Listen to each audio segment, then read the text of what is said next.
Welcome back, ladies and gentlemen, skeevers and ratcools. It is I, Gregor Bearclaw, back with another Sunday live stream. Do not know if much people are going to be watching this, but hello, I'm Gregor Bearclaw. This is my gaming channel, and every great once in a while, I play a Sunday stream. Sometimes I manage to get Jade in here, sometimes it's me being a lonely loner of my Star Wars videos I usually do, actually. Empire War, that's what I was going to say. But yeah, so let's get into this the moment I get my stream figured out.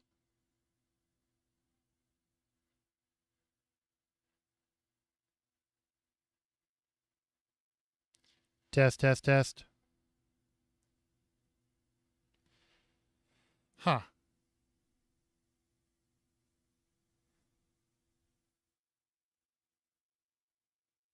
Why is it not working?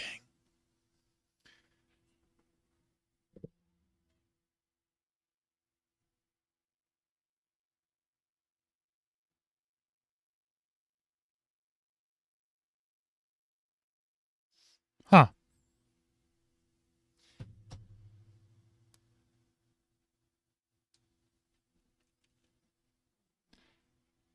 Okay, then I'll go to advanced settings, go here. Testing, testing. 1, 2, 3.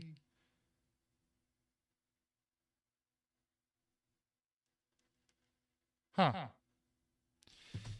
Let's pull a live stream up on my main. I'll turn this off. There we go. All right.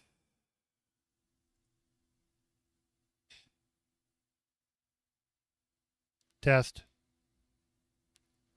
Testing, testing. 1, 2, 3. Testing. Testing. 1, 2, 3. Testing. Testing. 1, 2, 3. Testing. Test, test. Test, test. Testing. Test, test. Testing. Testing. 1, 2, 3.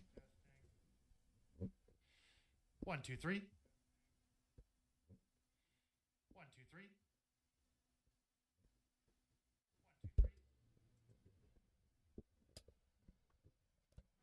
Testing.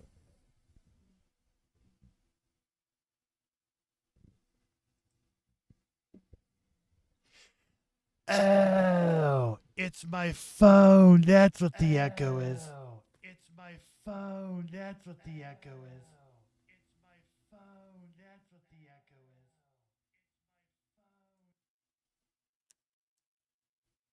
is. All right. Let's get into the video now since I've goobered around enough. Oh, you know what I forgot to do? I forgot to activate my mods before starting this. So now I actually have to reboot because of that.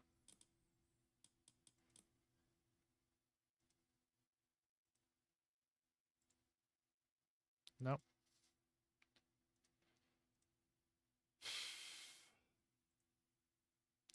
Do do do do do do do do do do do do do do. Do do do do do do do do do do do do do do.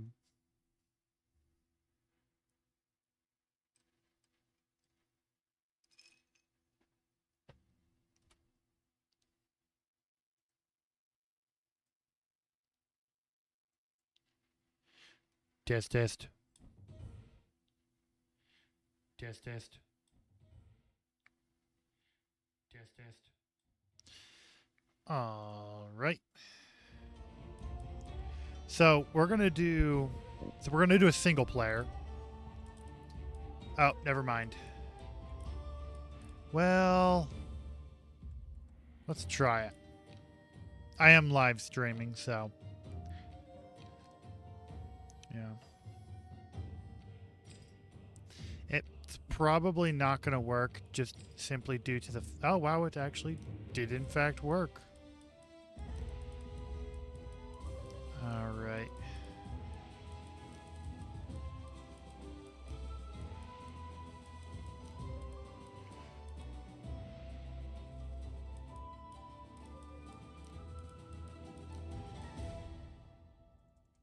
Gonna give myself a 50% boost because why not?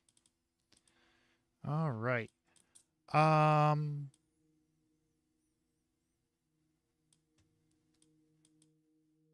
kind of want to do Acropolis.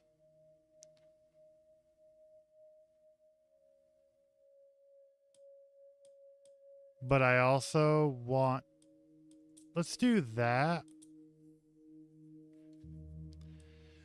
Just, you know, because. Game speed standard, infinite, medium, revealed. Let's see how fast we can do this one. And I have my guy set on random, all excluding Egyptians.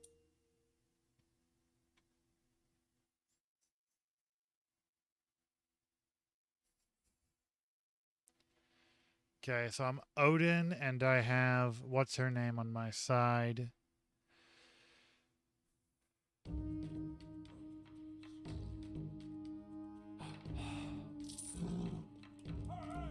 Okay. Oh, wow. 4v3.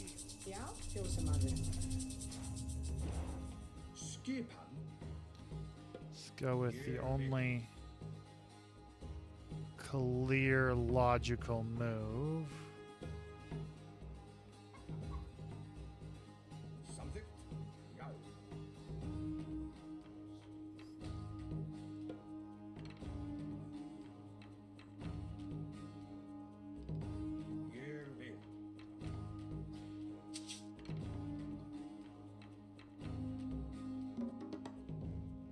Hver þar?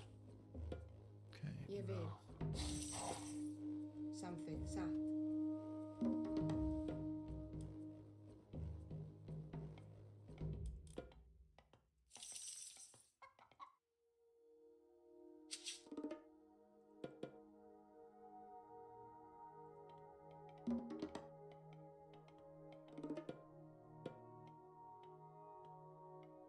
Tilbúin.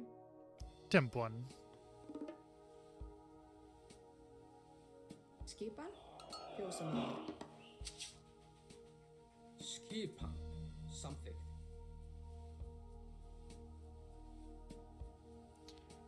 Alright. Já, ég vil. Já. Til ég vil.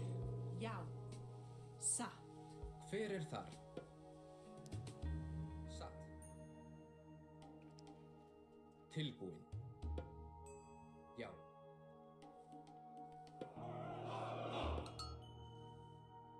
Satt. Já. Something. Skipan. Something. Skipan. Send you way down here.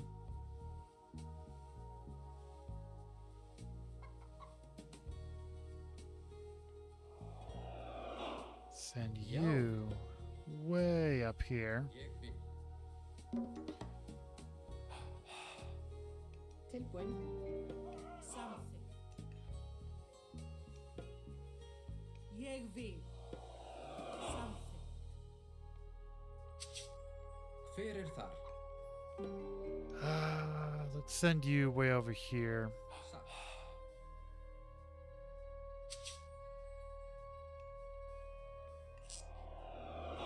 Tilbúin. You up here. Skipan. Hver þar? Actually, wait. Here, I'll have these guys. My eyeballs. Ow. Samþykkt, já, samþykkt, já, ég við samþykkt, grjótsveinn, Calvary.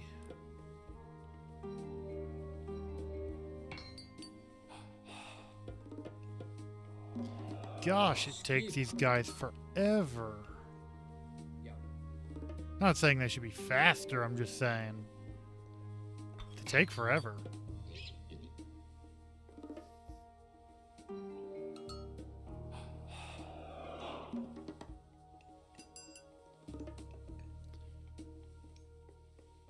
Hver er þar? Ég vil. Oh, actually, Yeah, I'll have you work on something. that. Have Hver you er þar? go right down yonder. Where's a good crop of animals? That'll do. I want to see how large I can make them.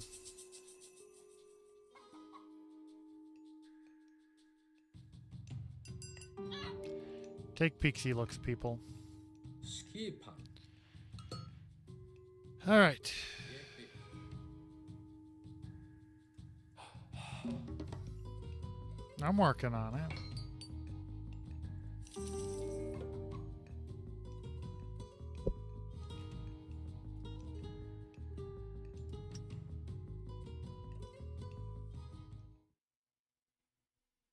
I don't know why it's not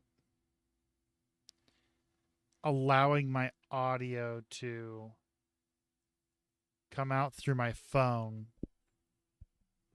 It should be coming out through my phone because I've unmuted my stream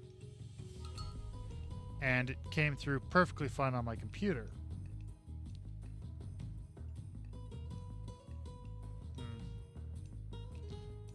Maybe I'll just completely reboot that.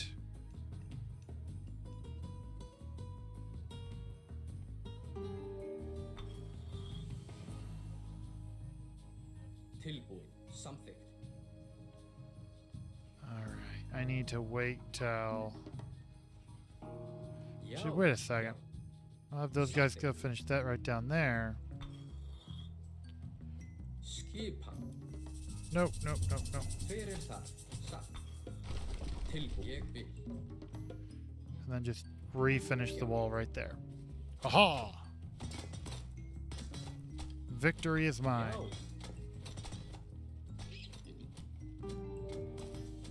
Satt. Samþykkt.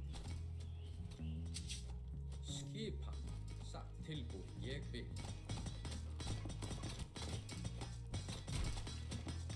Okay, so I heard that notification.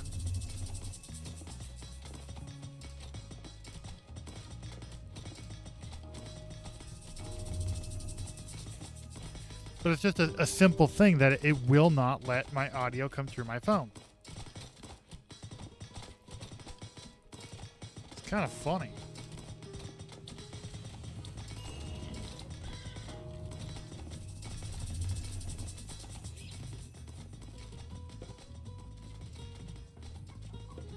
Oh, I need those flying birds.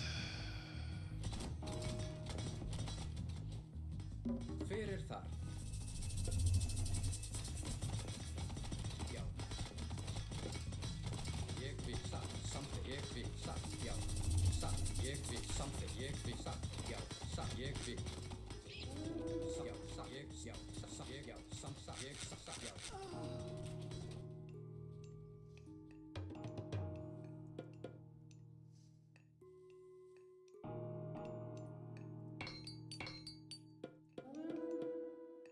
I know, I know. Wow, that they did that fast.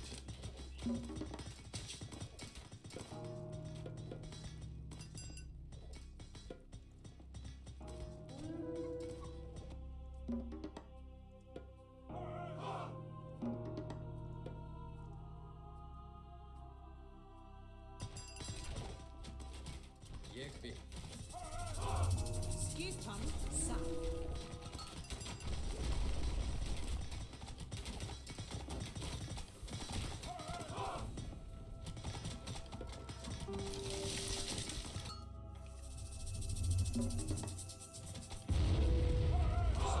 Whoa. Whoa. Rude much. Sækið fram samþykkt.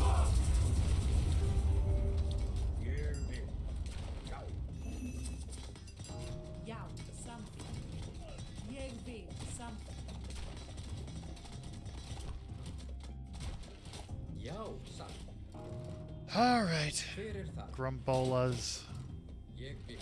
Skipa samþykkt. Já. Ég vil. Samþykkt. Satt. Ég vil. Samþykkt. Já. Satt. Samþykkt. Ég vil. Samþykkt. Tilbúin. Tilbúin. Hver það? Já. Satt. Já.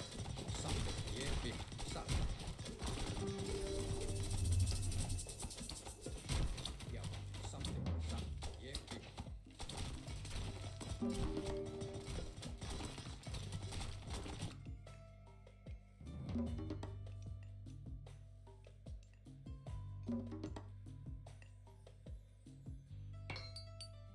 I don't need to do it for resource.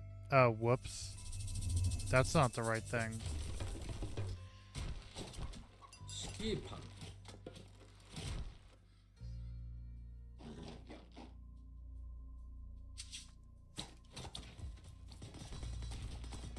Já. Oh, they've really got those walls slimmed down a bunch.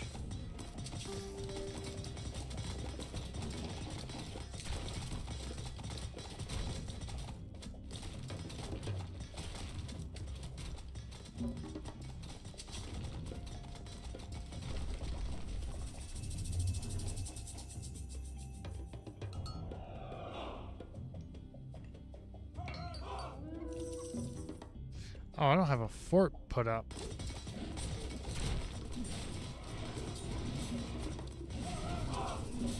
Ég vil.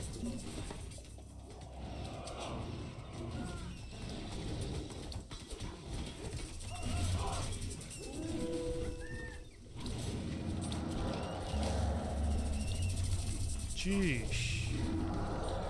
The legendary must be on their side. No, legendary's on our side.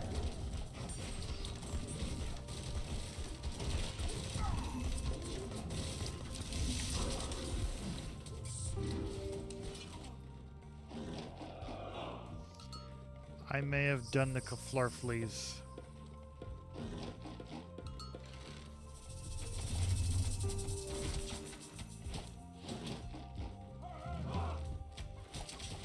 Já, ég vil.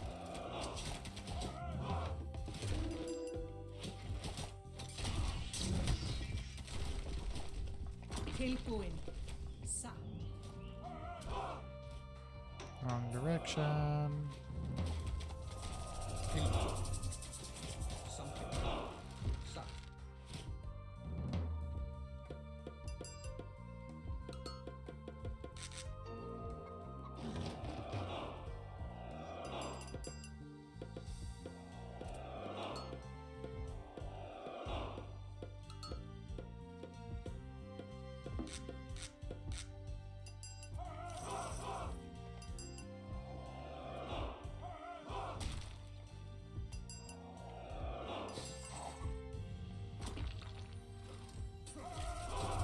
Skipan.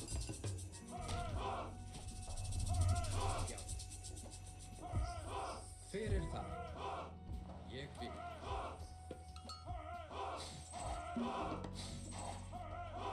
Samþykkt. Satt.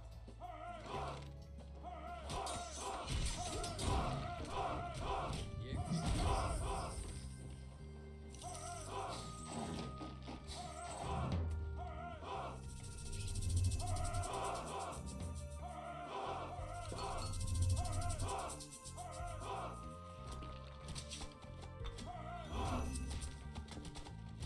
Til skipan. Satt.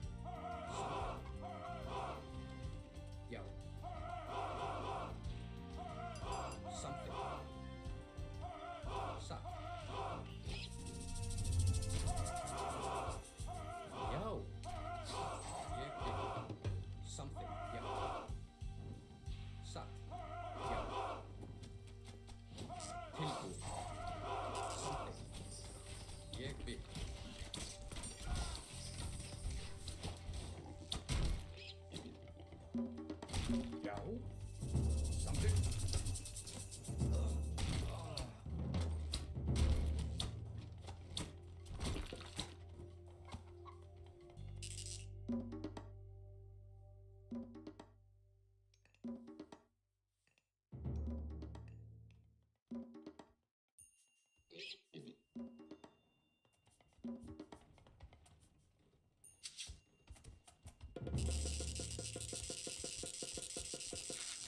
Do way too many. All right. Calvary. Já. Hver þar? Tilbúin? Skipan. Tilbúin. Samþykkt.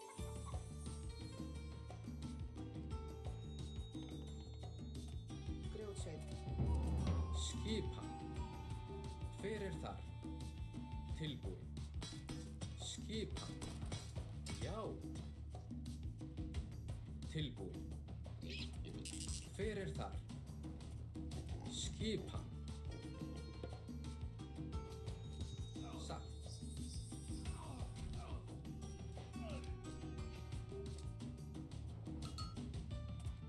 Já. Hver þar? Já. Samþykkt. Ég vil. Sagt. Tilbúin. Já. Ég vil. Tilbúin. Skipan? Já. Tilbúin. Já. Ég vil. Já.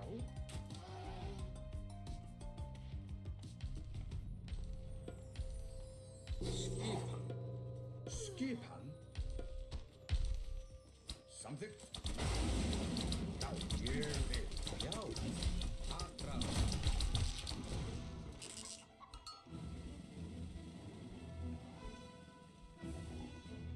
Já. Samþykkt.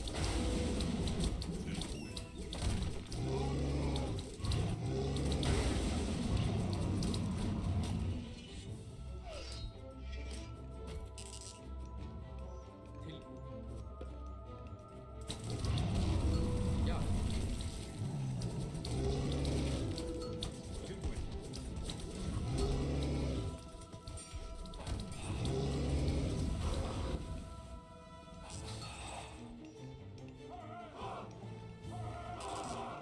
Já, hver það? Satt. Já, satt. Ég vil. Samþykkt. Já. Ég vil. Satt. Já. Samþykkt. Ég vil.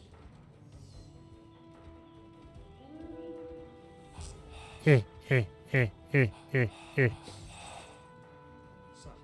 Samþykkt. Já. Ég vil. Satt. Samþykkt. Já. Satt. Ég vil.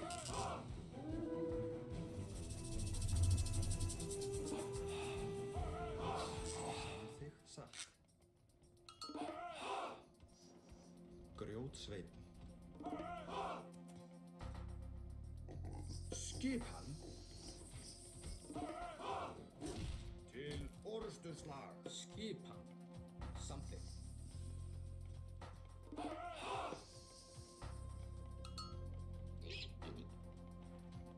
Satt. Já. Já, já. Ég vil.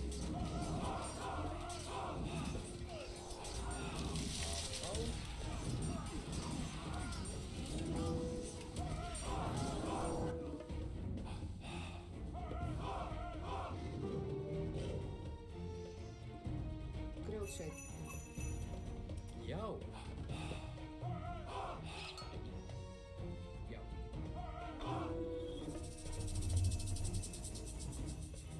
Tilbúin. Skipan. Tilbúin. Tilbúin. Já. Samþykkt. Já. Grjótsveit. Grjótsveit. Tilbúin. Samþykkt.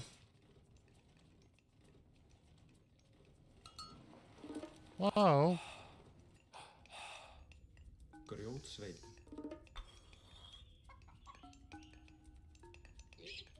Tilbúin. Grjótsveit.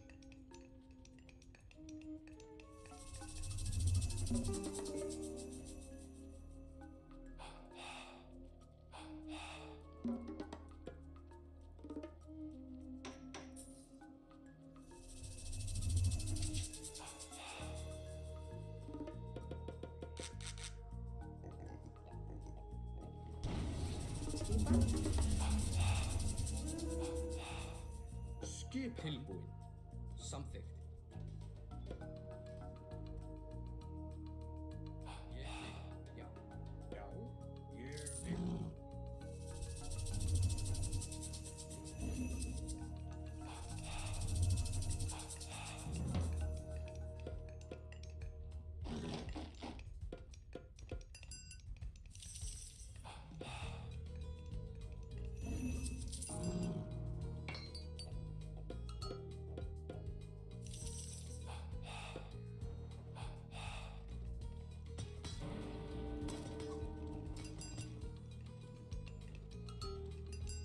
Tilbúin. Grjótsveit. Hver er þar? Timbursveit. Timbursveit.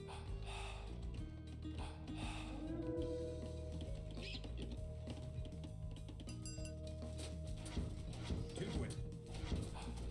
Til orustuslag. Skip. Til orustuslag.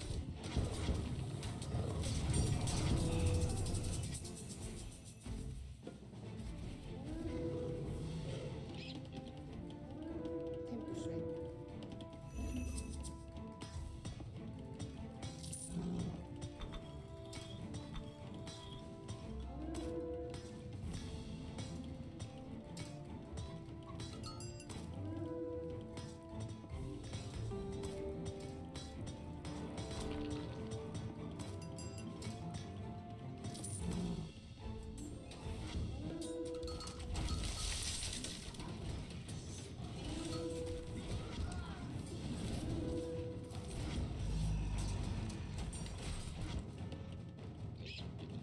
Timbursveit.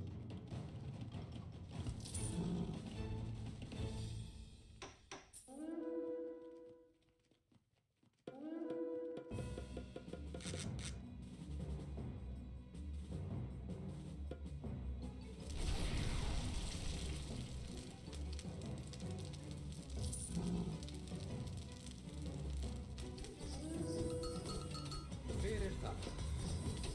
Satt. Skip hann. Sækið fram. Tilbúin.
Skip.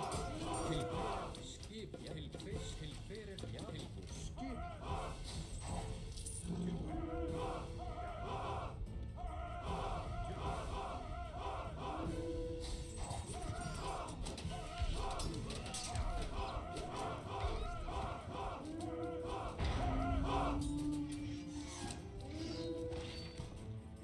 Skipan ég vil. Samþykkt. Skip. Já.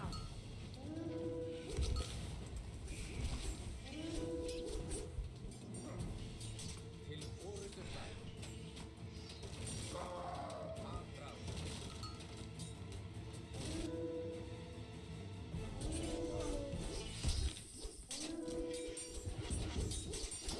Skipan.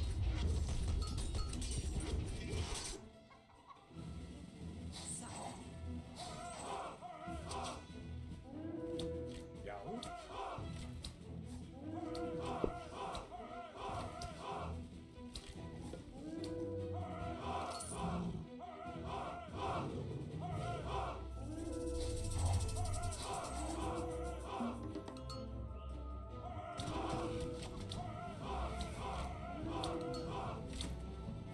Tilbúin.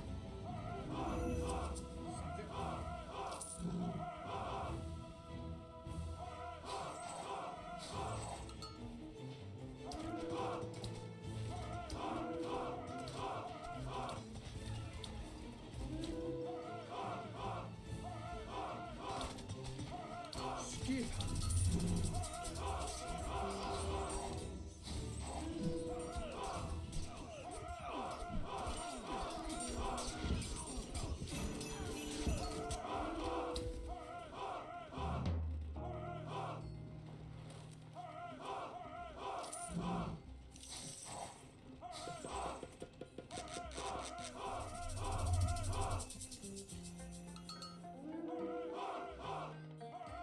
Hver er þar? Já. Já. Ég vil. Samþykkt. Satt. Já. Tilbúin.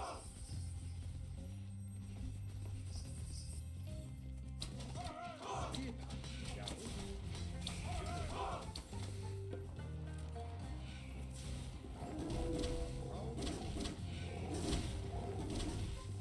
Sækið fram.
Skipan. Já.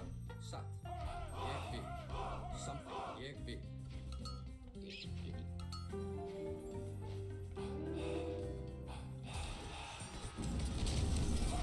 Skipan. Til orustu stær.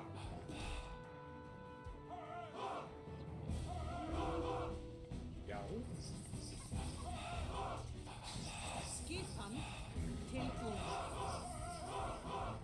Tilbúin. Samþykkt. Já.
Já. Satt. Ég vissa. Já. Satt. Ég samþýja. Satt. Ég satt. Já. Satt. Ég satt. Samþýja. Ég satt. Já. Ég satt. Já. Ég satt. Grjótsveinn.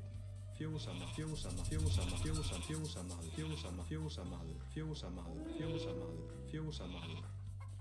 Timbursveinn. Tilbúinn. Grjótsveinn. Hver er það?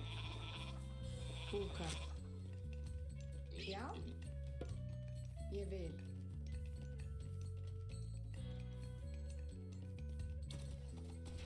Já. Skipan.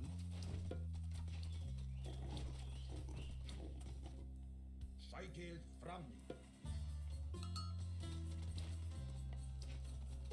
Já. Já.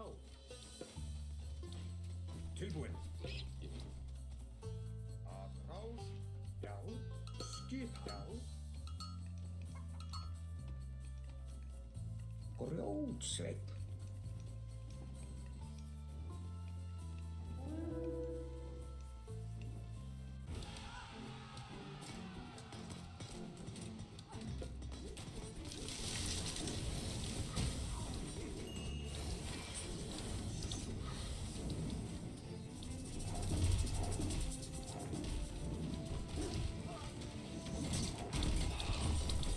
Tilbúinn.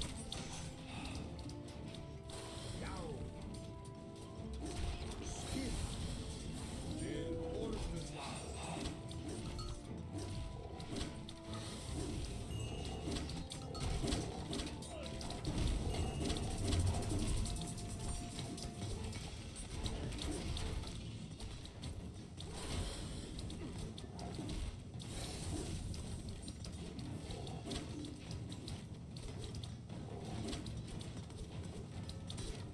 Já.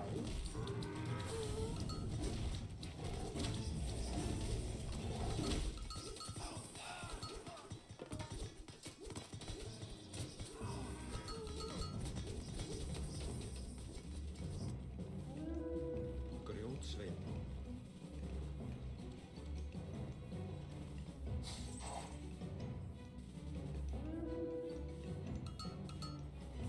Tilbúinn. Hver er það?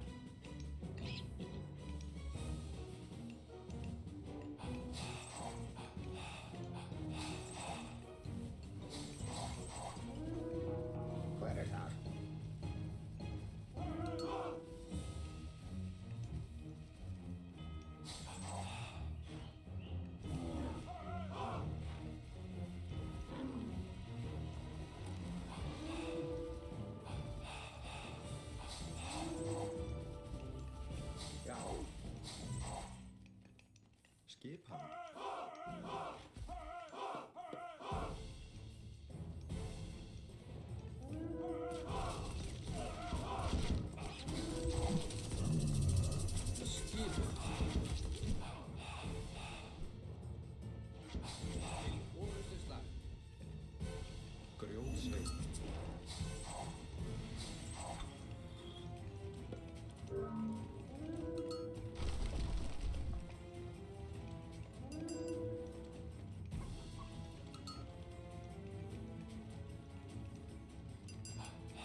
Skipan. Sækið fram. Ráð.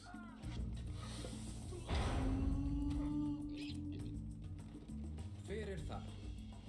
Satt. Já. Samþykkt.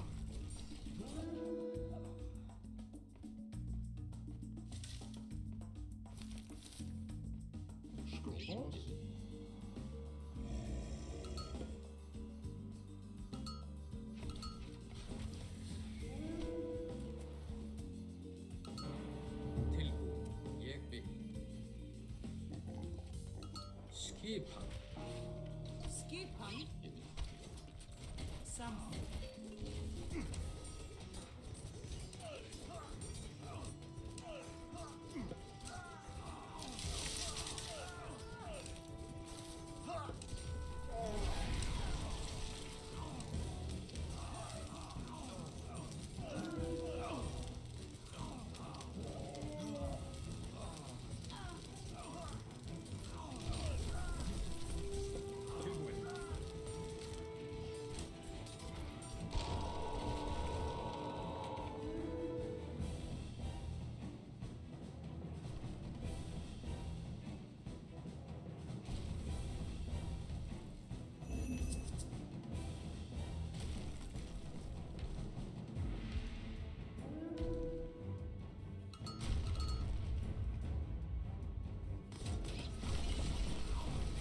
Já, sækið fram. Forustuslag.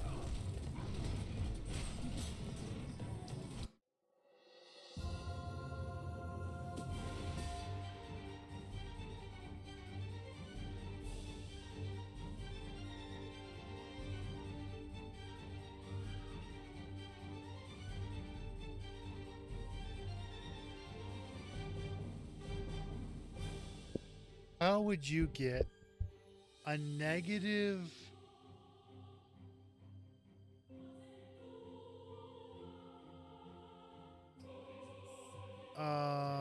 That I think that's a billion or 21 billion. I'm not entirely sure. There's no decimal points, so I'm not entirely sure how much it is. How do you get a negative that amount of relics? Yeah. Alright, well, I'm kind of bored with this.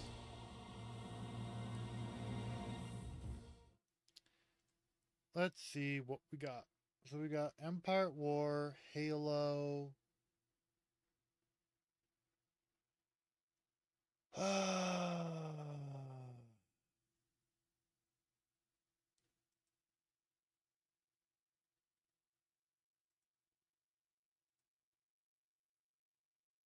Playing Broken Arrow. Don't even know what that is. Okay. Looks interesting. Not gonna play it. Looks interesting. Let me see. Empire at War is a possibility. And Halo. Those are the only two I can play without spoilers.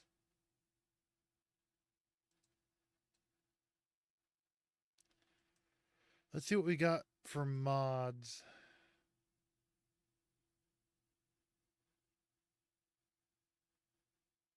Wow, that's bad. I've only been doing this 40 bloody minutes.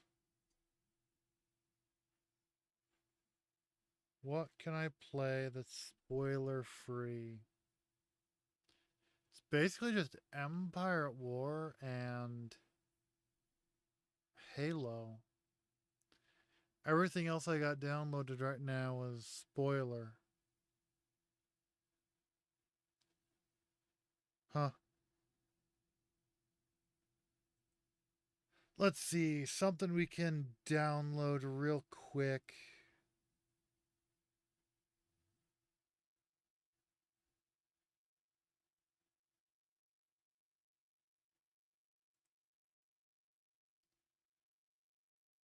It's 2 gigabytes.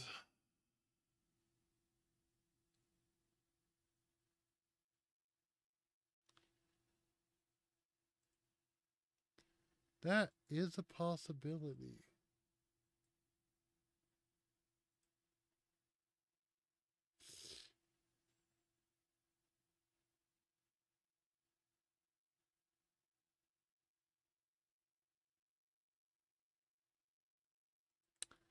I could do Core Keeper or Deep Rock.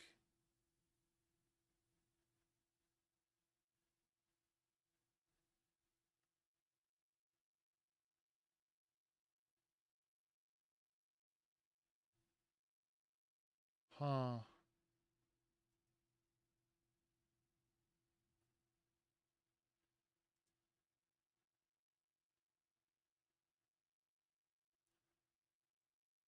Nope, never mind.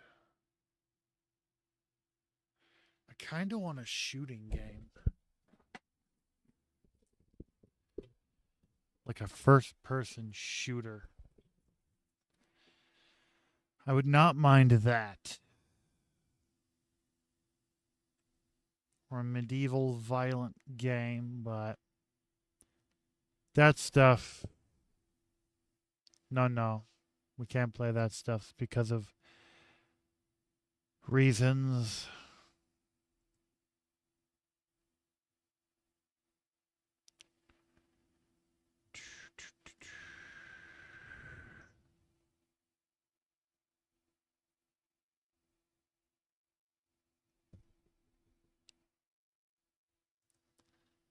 Huh.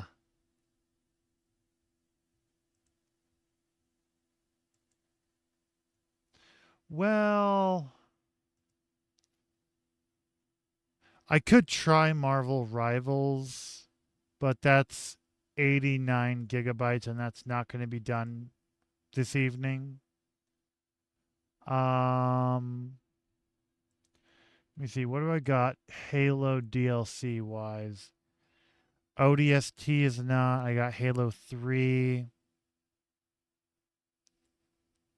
Huh. All right, so I got Halo 4, Halo Reach, Halo 3. I do not have Halo 2, nor do I have Combat Evolved.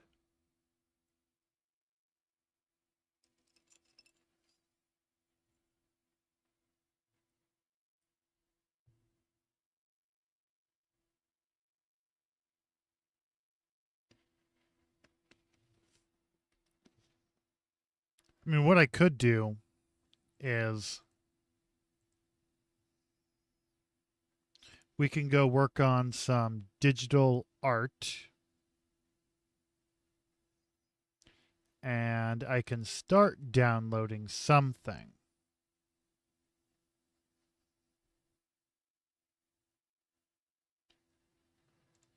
It's 52 gigabytes.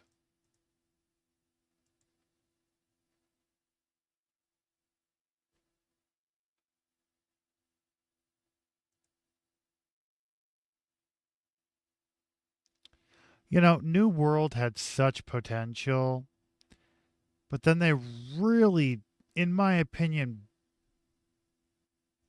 bongled it by making a key mission mandatory for group, and then they make it next to impossible for you to even be able to make a group. It's just so. Why? There was potential. And then you broke it. You ruined it. Good first person shooter would be Battlefield. No, not Battlefield. Yeah, it actually is Battlefield. Yeah, Star Wars Battlefield. Speaking of Battlefield,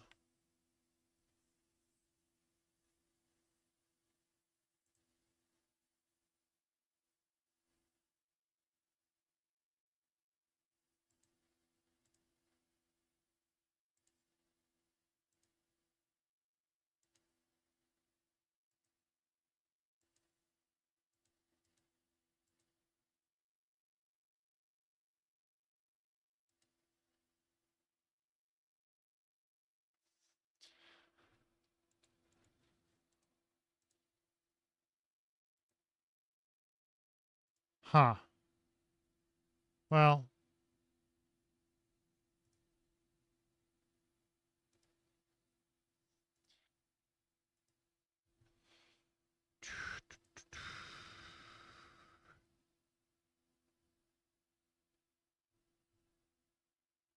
Trying to think.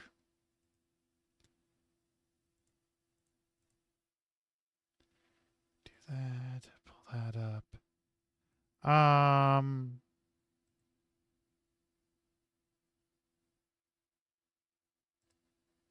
Ah, yes. Let's real quickly do this.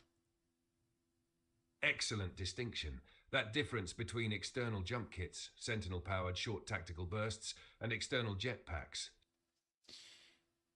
Okay, can you please give me a full overview of everything we just talked about? Specifically on the GSC Sentinels and everything within this chat. All right. Press enter on that. We'll let ChatGPT do its thingamajiggers. And I will pull up. I need to see if it.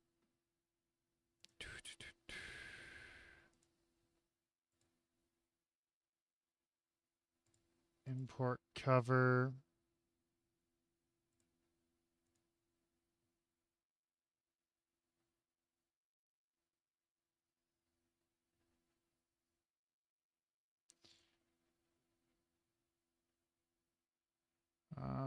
It did the floor fleas. Whoops. Buckets.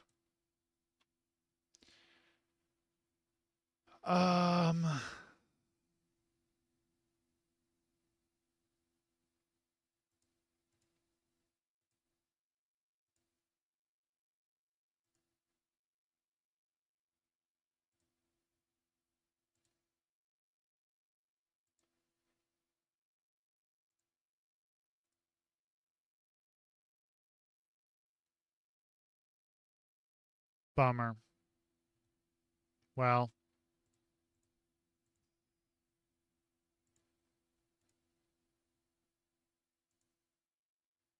Okay.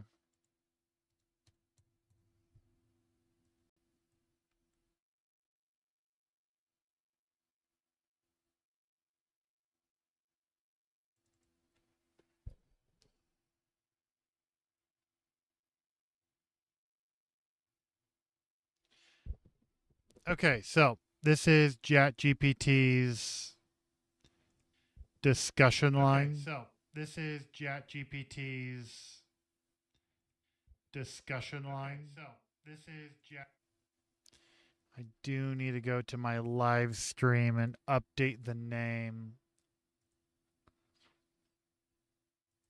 Edit. Sunday live stream.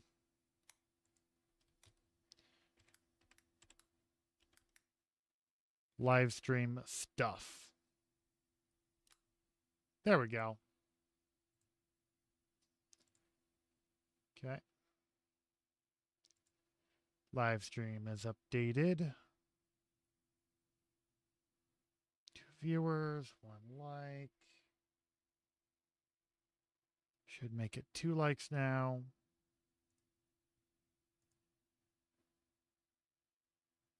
Okay. Let's make sure the live stream refreshed. Not necessary. Yep, it did. All right. All right, we're good. All right, we're good.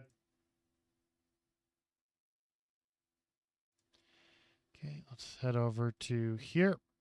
So this is just some stuff I've been working on for my book series, Star Void Wars. Main faction is the GSE. Actually, here. Can you please give me a real quick rundown of the factions in the book series of the Star Void Wars? Focus on the 3 main factions of the GSE, Arctilian Empire, Alien Regime, and the Coalition. Coalition are good, slightly neutral, GSE bad, other 2 are enemies. That's just a real quick overview. But I'll plop that down. While that's working on it, we'll listen to a jetpack. Absolutely. Let me compile everything we've built in this chat into a single cohesive codex-style overview. This will cover the GSC structure, Sentinel evolution, mobility systems, jump packs, kits, jetpacks, and the Resurrection Valhalla protocol, including Sentinel 38's return. I'll organize it in sections so you can use it directly in your book as reference lore. Hack Guardian Sentinel Core, GSC. Codex overview. Number 1. The Guardian Sentinel Corps, GSC. The GSC is Terra's united military and exploratory command, formed in the aftermath of alien contact and the rise of the Void Galaxy conflict. It began as the Terra Defense Force, TDF, and evolved into a galaxy-spanning order that blends Terran fleets with Sentinel technology.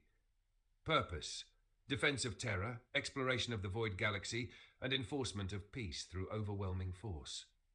Leadership: Central Command in Seoul, fleets divided into national branches: USA, Russia, China, Britain, Japan. Authority: only 3 individuals hold absolute override across all Sentinel's Guardians. 1. Barrick Rera. 2. Astrid Rera, highest level. 3. Ellie Rera, Barrick's daughter, second in command after Astrid when Barrick is presumed dead. Failsafe Ragnarok Protocol, activated when Barrick is presumed dead, giving Sentinels and Guardians full authority to force peace by any means necessary. Number 2. Sentinels. Evolution and models, core traits, sentient AI. Each Sentinel is a unique individual, incapable of cloning or corruption, mortal by design. Originally, if destroyed, their consciousness was lost, reinforcing their humanity. Roles: combat, repair, medical, marine support, ship operations. Mobile Sentinels, large 8 to 10 feet, autonomous units for combat or heavy shipyard tasks. Models of Sentinel bodies. 1. Originals. The first 99 created by Barrick. Humanoid, durable but basic. No propulsion, no resurrection protocols. When destroyed, permanently dead. 2. Standards. Mid-war iteration. Refined alloys, modular construction. Equipped with internal jump packs, see Bay 4. Connected to Resurrection Protocol Valhalla system if within range of capital ships. Became the mass-fielded backbone of GSC forces. 3. Advanced, customized frames or entirely new exoskeletons.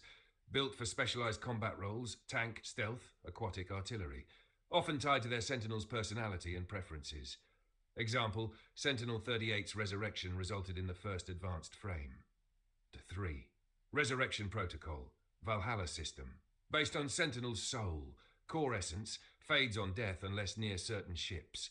Capital class vessels, Bulwark, Bristleback, Bold, Argonaut standard, can upload directly to the Foundry, triggering body reconstruction. Argonaut WC-1 cannot transmit long distance, only stores cores until returned to base. Corvettes, Raider, Pelter, no resurrection capability. Death here's permanent. Costs and limitations. Rebirth is not instant, days to weeks. Risk of memory corruption, data loss. Some Sentinels refuse resurrection, embracing true death. The first return. Sentinel 38. 38 sacrifices himself, saving Barrick. Weeks later, the Foundry detects his essence, forcing re-entry. Alarms: unknown entity, correction. Known entity, Sentinel 38 returning. Foundry halts all production, assembles a patchwork frame, the first advanced. 38's mind shrieks through the system, fusing into his new body. Upon completion, I am not done yet. System-wide update spreads 38's resurrection code. All Sentinels gain potential for return when near capital ships. Number 4. Sentinel mobility systems. Internal, built-in jump pack, standard issue. Short burst thrust for leaps, zero-G hops, scaling terrain. Tactical repositioning, not sustained flight. Jump kit, advanced issue. Longer bursts, combat-grade stabilization, rapid course correction. Sustained combat maneuverability, dogfighting in zero-G. Energy intensive, limited to advanced frames. External attachments, external jump kit, Sentinel-powered add-on. Grants originals or non-upgraded frames jump ability. If paired with internal jump packs kits, boosts thrust, reduces cooldown, extends duration. External jetpack, self-contained unit, own fuel cells, recharge cycle. Provides 3 to 4 hours sustained flight in atmosphere or space. 30 to 60 min recharge before full operation resumes. Usable by humans, though slower, bulkier, less agile than Sentinels. For Sentinels, acts as true strategic mobility gear. Drop ops, orbital insertions. Yasharna 5. Philosophy and symbolism, originals, mortality, the burden of being first. Standards, soldiers of Valhalla tethered to capital ships for rebirth. Advanced, heroes, legends, and proof of sentinel evolution beyond design. Jump systems, jump packs, mortal strength extended. Jump kits, elite refinement. External kits, adaptation and accessibility.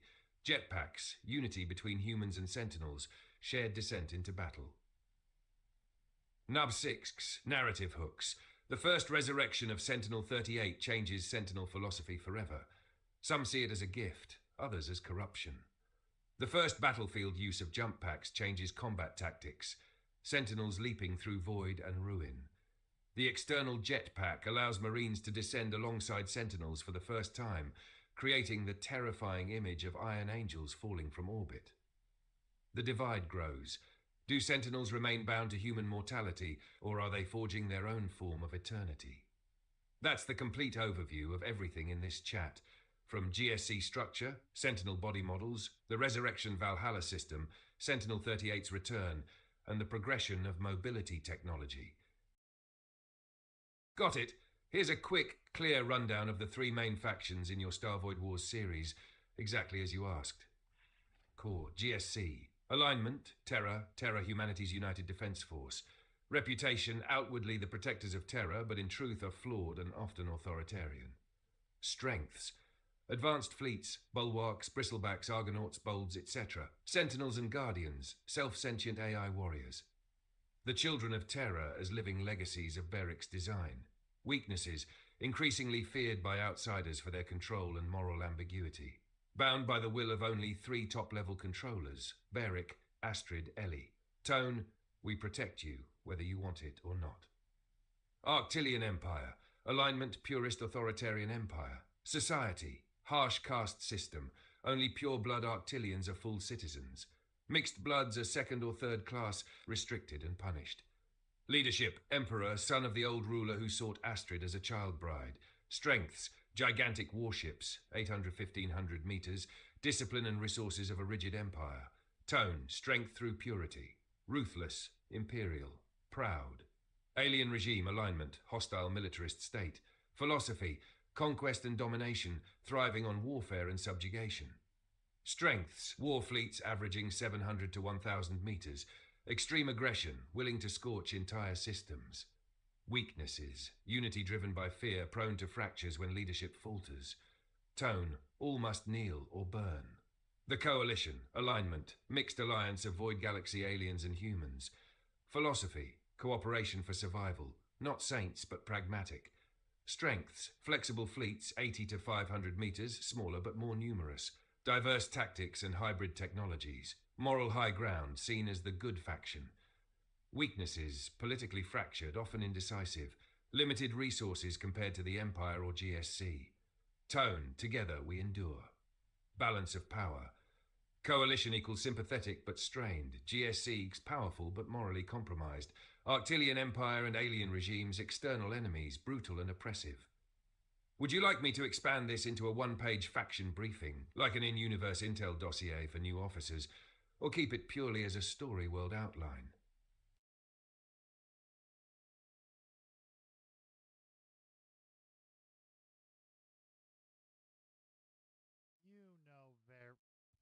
You know very well that JLC is not morally compromised.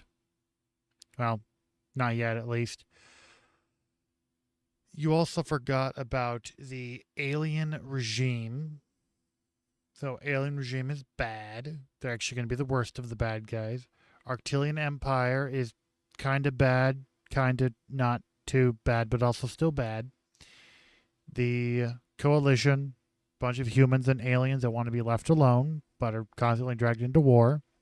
And then the GSC, founded by Beric, and later expanded to Terra, or Earth. And that is when the Defense Fleet is initiated. And I'll put that information down here in just a second. The defense stations and stuff. And yeah. Generally, the GSC is not morally compromised because of the Wardens and Guardians. And since the Sentinels are virtually immortal AI, sentient AI, they generally keep the GSC on track. But here's the information I was just talking about. All right, go find the information. All right, Defense Fleet.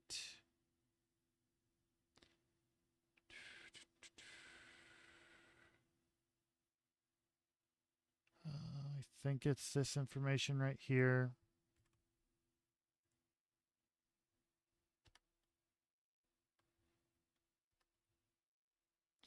Okay, so there's that.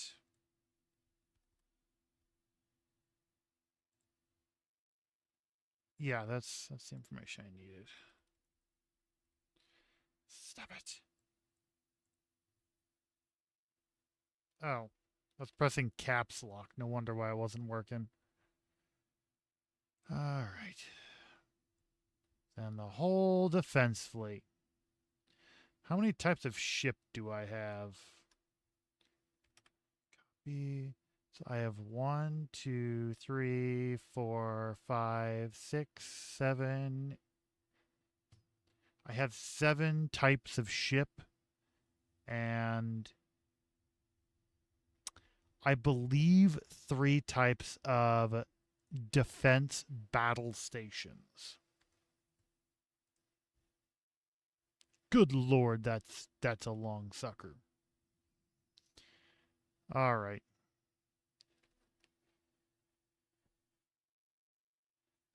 JetGPT is going to have fun with that. And we're going to go back over here. Continue working on this.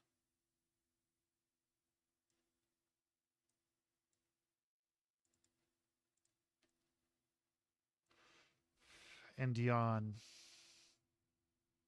Right into the microphone.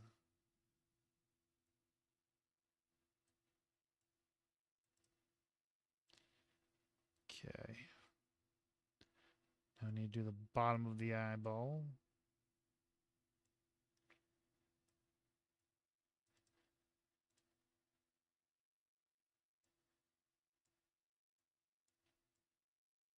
Oh, victory is mine. Go back. All right. Excellent. This gives us a very clear picture of your factions, your fleet order of battle, and the tone of each side. Let me give you a clean, full overview of the Star Void Wars factions, incorporating your clarifications, especially about the GSC not being morally compromised thanks to Sentinels, Wardens, and Guardians. I'll keep it Codex style for consistency. Star Void Wars, Factions Overview. 1. Guardian Sentinel Corps, GSC. Origin, founded by Barik Rhea during the first alien conflicts. Initially a secretive initiative, it expanded into Terra's United Defense Fleet. Philosophy, Terra must stand united to survive the Void. Protect Terra, defend Sol, and extend peace outward. Reputation, viewed with suspicion by outsiders, but not corrupt internally. The presence of Wardens, Guardians, and Immortal Sentinels keeps the GSC disciplined and aligned with its core values. Strengths, Sentinels and Guardians. Sentient, incorruptible AI that balance power with morality. Wardens, warrior diplomats trained to prevent the GSC from slipping into tyranny. Fleets, Terran warships such as Bulwark battleships, Bristleback dreadnoughts, Argonaut heavy cruisers, Boldy carriers, and Raider Pelter corvettes. Terra Defense Force, TDF, the acting fleet command, comprising both unified ships and national branches, USA, Russia, China, Britain, Japan. Tone, Defenders of Terra, orderly, unified, powerful and incorruptible, a shield as much as a sword. Number 2. Arctilian Empire, origin, ancient galactic power rooted in bloodline purity and rigid caste hierarchy. Philosophy, strength through purity. Pure blood Arctilians dominate, while mixed bloods and outsiders suffer second-class status. Reputation, authoritarian but not absolute evil, capable of honor, pragmatism, and even alliances when it serves their interests. Strengths, vast fleets, 800 to 1500 meters warships. An empire built on rigid order and discipline. Weaknesses, caste system fosters resentment and rebellion. Leadership prone to excess. The emperor who sought to marry Astrid as a child is an infamous example. Tone, order through blood, strength through purity. Dangerous, but not mindlessly destructive. Now 3. Alien regime, origin, militarist confederation turned expansionist empire. Philosophy, conquest at any cost. They thrive on war, domination, and the subjugation of other species. Reputation, the worst of the enemies, cruel, expansionist, and violent. They are the nightmare faction of the Void Wars. Strengths, aggressive fleets, 700, 1,000 meters. Unified through fear and bloodshed. Weaknesses, stability fragile. Unity shatters if leadership falters. Over-reliant on brute force tactics. Tone, all must kneel or burn. Brutal, uncompromising, and hated even by other factions. Number 4. The Coalition. Origin, loose alliance of smaller void galaxy civilizations, human settlers, alien races, and refugee systems bound together by necessity. Philosophy, survival and independence. They want nothing more than to be left alone, but war constantly drags them into the conflict. Reputation, sympathetic, pragmatic, neutral good, not always unified, but morally aligned towards survival and freedom. Strengths, fleets of smaller ships, 80 to 500 meters, but highly flexible. Diverse tactics, hybrid technologies, and guerrilla warfare strategies. Weaknesses, politically fractured, different races and colonies rarely agree. Resource poor compared to the Empire or GSC. Tone, together we endure. The reluctant defenders of liberty. Map balance of power, Star Void Wars. GSC, Terra's unified sword and shield, incorruptible due to Sentinels, Guardians, and Wardens. Arctilian Empire, harsh authoritarian regime, dangerous but capable of honor. Alien regime, the most evil force, violent expansionists who embody chaos and cruelty. Coalition, the good but weary faction, trying only to survive but drawn into every war. This framing keeps the moral balance clear. GSC equals not corrupt, yet true defenders of terror. Arctilian Empire equals dangerous but grey. Alien regime equals the real monsters. Coalition equals sympathetic but vulnerable. Do you want me to now take all the fleet into ship specifications you gave, Bulwark, Bristleback, Argonaut, Raider, Peltar, Boldy, etc., and fold them into this as appendices for each faction, so it reads like a full faction plus fleet order of battle codex?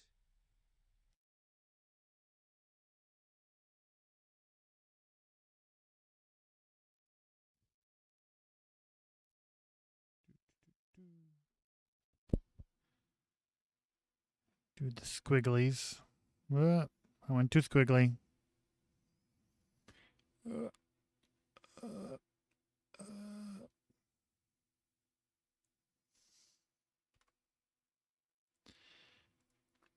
Here is all the information on the GSC and the Terra Defense Force.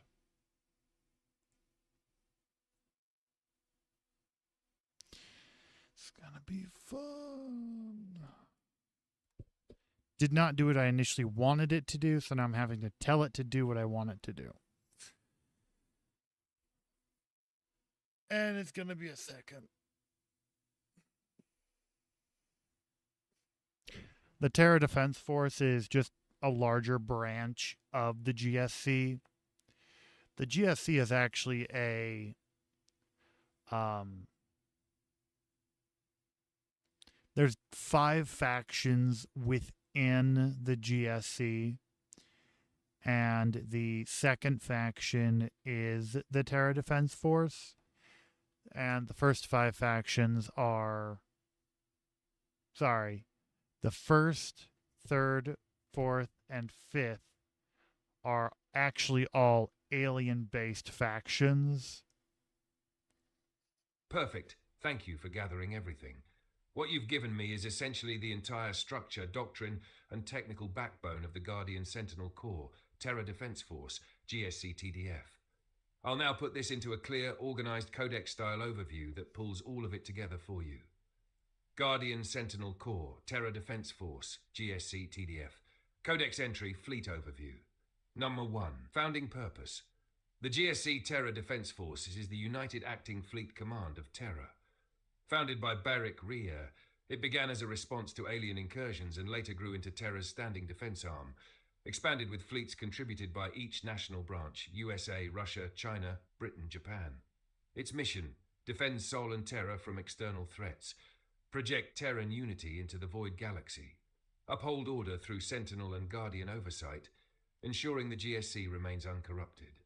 Number 2. Central Command Fleet Acting Capital, Bulwark-class assault battleship, GSC. The Salter core assets: One Land's Bristleback-class strategic dreadnought, One Land's Argonaut-class heavy cruiser, 2 times Argonaut-class heavy cruiser WC-1, 2 times Bold D-class heavy carriers, 8 times Raider-class corvettes, carrier-deployed rapid response. Number 3. National Branch Fleets, USA Fleet, Battlecruiser flagship, Argonaut-class GSC George, 2 times Argonaut-class heavy cruiser WC-1, 1 Boulder-class heavy carrier, 4 times Raider-class corvettes.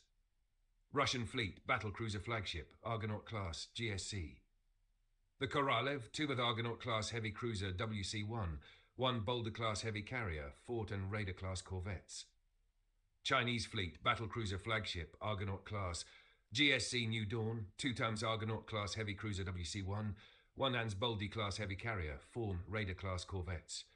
British Fleet, Battlecruiser flagship, Argonaut-class GSC The Sovereign, 2 times Argonaut-class heavy cruiser WC-1, 1 Boldy-class heavy carrier, 4 Tans Raider-class corvettes. Japanese Fleet, Battlecruiser flagship, Argonaut-class GSC Jiangheis, 2 times Argonaut-class heavy cruiser WC-1, 1 Bold D-class heavy carrier, 4 times Raider-class corvettes. Now 4. Fortress-class stations, Bulwark-class, impenetrable, immovable frontline defence. Ironhold-class, built for endurance, siege-breaking armour. Argent-class, advanced, sleek stations with adaptive technology. Number 5. Ship-class specifications. Bulwark-class assault battleship, dimensions 600 times 240, 100 metres. Crew 300 max, include 120 Terran Marines plus 100-200 Sentinel Marines. Total attack crew 400. Highlights: 5 BG-12 plas cannons, 18 SGF-74 plasma railguns, 12 BT-305 turrets, 8 torpedo launchers, 12 drop pod bays, 120 troops, 1 spinal ventral loading bay, LLVs, HLVs, LRS, 12 mobile sentinels. Role: capital deterrent, planetary assault spearhead. Bristleback-class strategic dreadnought, dimensions 600 times 240, 100 metres. Crew 220 max, 180 standard, 100 Sentinel Marines. Highlights: 2 PRC-7 plasma rail ballistic cannons, 5 BG-12 plas cannons, 16 FG-74 railguns, 12 BT-305 turrets, 8 torpedo launchers, spinal ventral bay with LLVs, HLVs, LRS, 10 mobile sentinels. Role: strategic strike platform, long-range fleet control. TAH Bold-class heavy carrier, dimensions 600 times 240, 100 metres. Crew 440 max, 180 standard, 100 Sentinel Marines. Highlights: 1 BG-12 plas cannon, 6 heavy plas turrets, 8 dual BT-305 turrets. Corvette deployment via cradle array for Raider class. 1 spinal ventral loading bay, LLVs, HLVs, LRS, 10 mobile sentinels. Role: corvette carrier, rapid response force multiplier. Argonaut-class heavy cruiser, standard, dimensions 245 to 150 metres. Crew 225 max, 100 Sentinel Marines.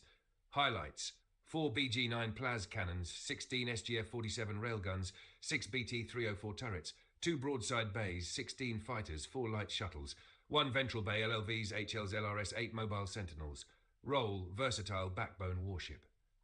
Lachar Argonaut-class heavy cruiser, WC-1, dimensions 240, 70, 50 metres. Crew 180 max, 90 standard, 20 minimum, 50 Sentinel Marines. Highlights: enhanced energy absorption, 40 Mark 39 banks, 2 BG-9 plas cannons, 16 SGF-47 railguns, 20-point defence, 1 ventral bay, LLVs, HLVs, LRS, 8 mobile sentinels. Role: specialised variant optimised for energy absorption and precision warfare. Raider-class corvette CAD model, dimensions 80 times 40 times 20 metres. Crew 60, include 25 Sentinel Marines. Highlights: 3 SGF-47 railguns, 1 torpedo launcher, 9-point defence, 1 ventral bay, LLV, HLV, 4 mobile sentinels, stealth and atmospheric reflective generators. Role: Wolfpack strike vessel, interdiction and rapid reaction ops. Field manual. Open quote: the void never forgets a raider. Commanders praise its agility. Enemies curse its presence. Close quote. Hashar Pelter-class corvette, dimensions 90 x 45 x 20 metres. Crew 60, include 25 Sentinel Marines. Highlights: 3 SGF-47 railguns, 2 torpedo launchers, 12-point defence, 1 ventral bay, LLV, HLV, 5 mobile sentinels, long-range jump-capable multi-directional vector clusters. Role, long-range Wolfpack partner to raiders. Number 6, technology highlights. Cradle array system. Undercarriage docking deployment bays on bold DE-class carriers for 4 Raider-class corvettes. Allows 12 sec launch cycles. Children of Terra. Orphaned children rescued by Beric, trained and protected by the GSC. Culturally viewed as cursed due to pirate connections, but within the GSC they become heirs to Terra's living legacy. Sentinels. Immortal sentient AI integrated across all ships, both crew and marines.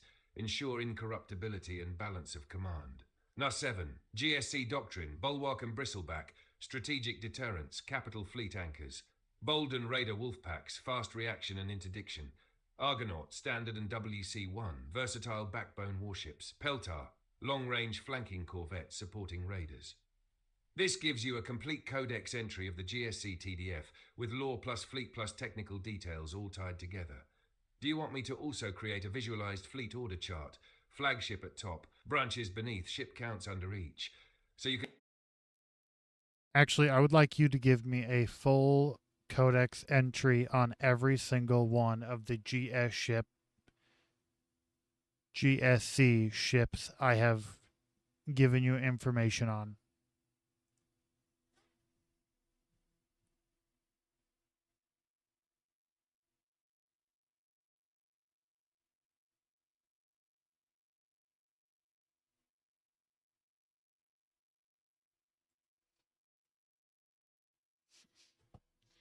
As my ice slowly melts into my soda, making it no longer cold soda, but water soda. Fun.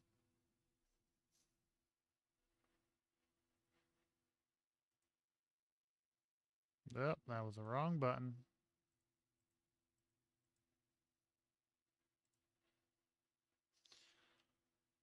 How would I color that without doing Keflar fleas?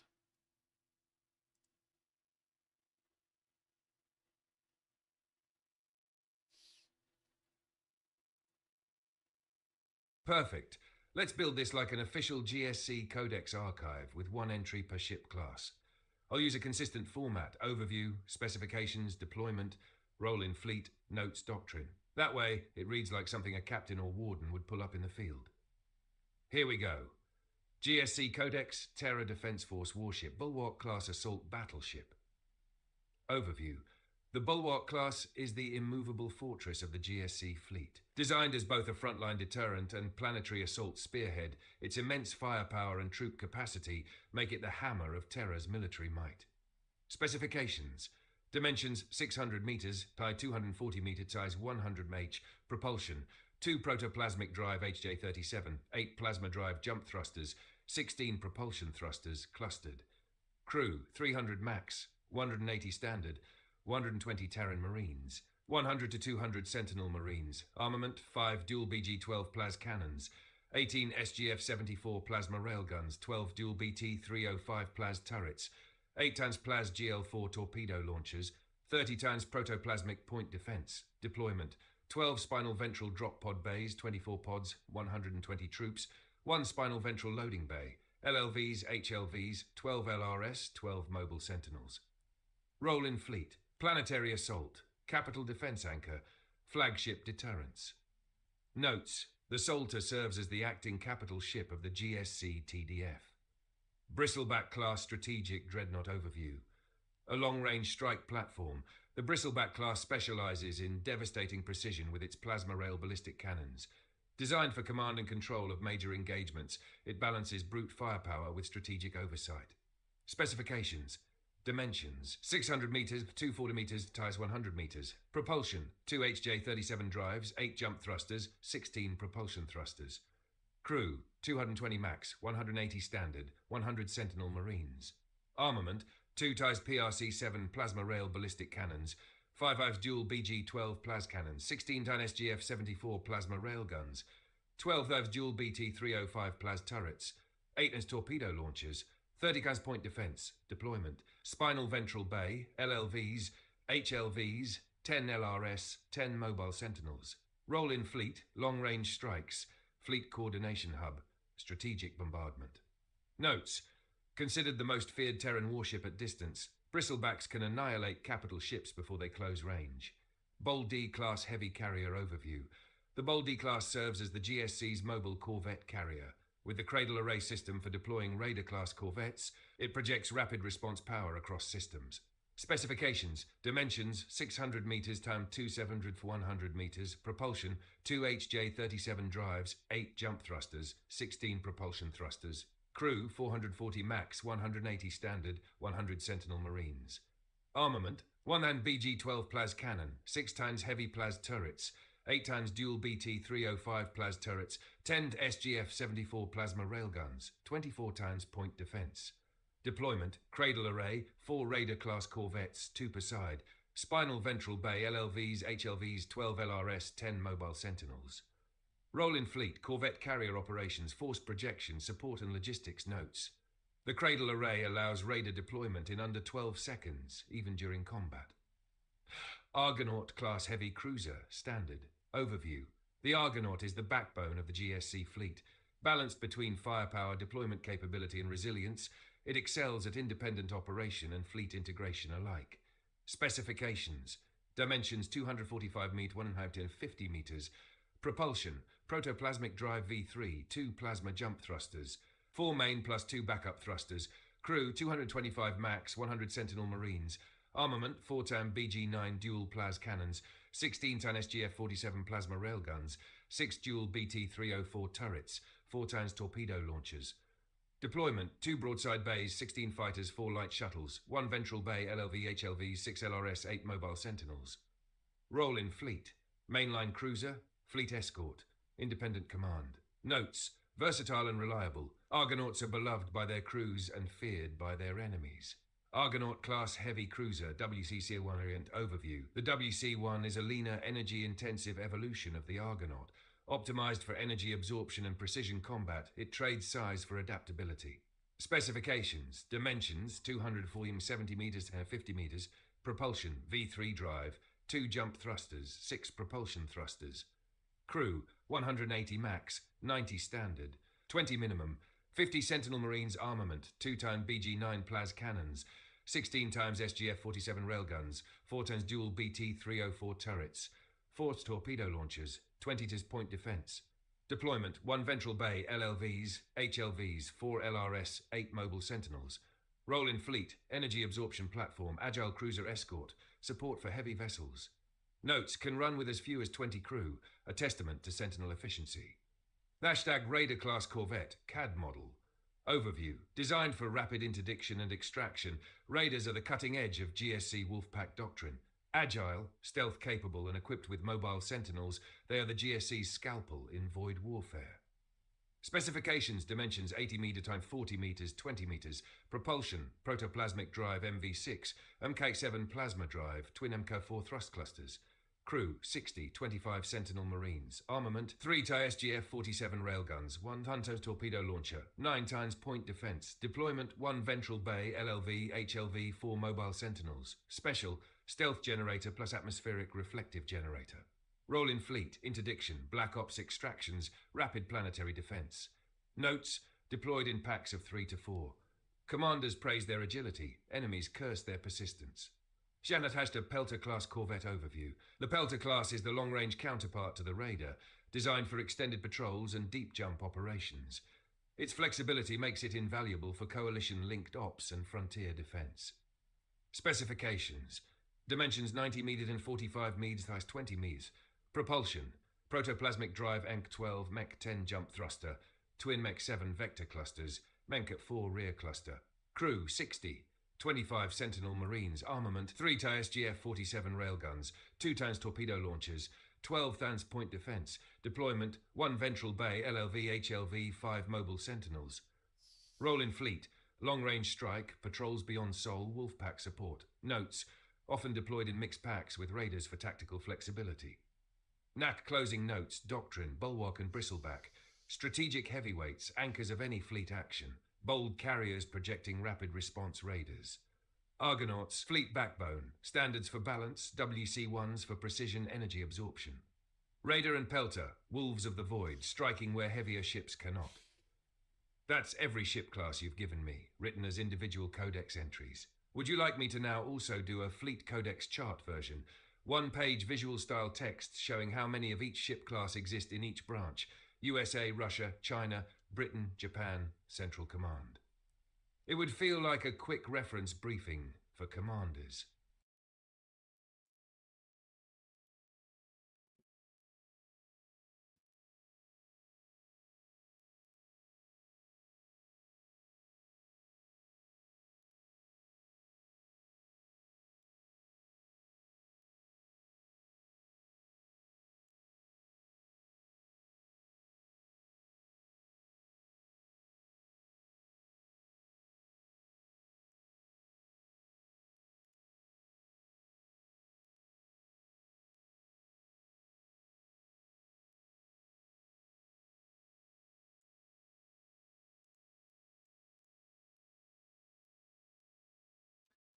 Ah.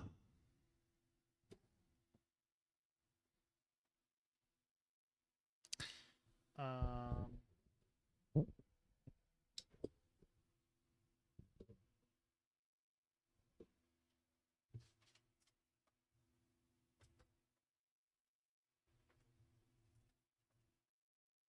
Need my pen.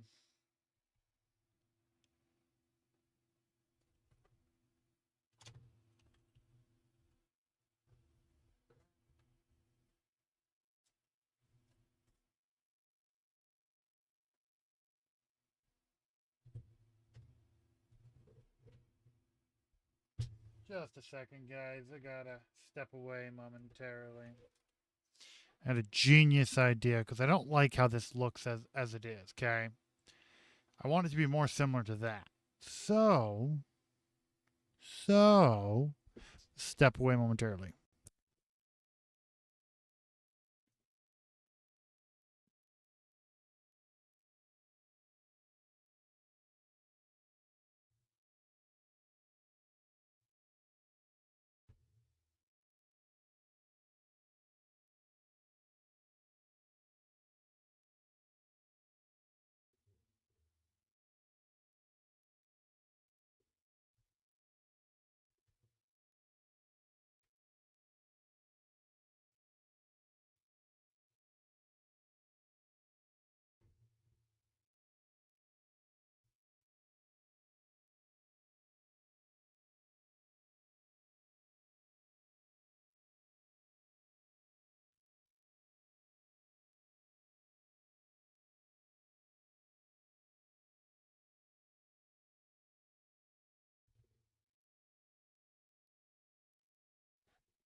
I am back.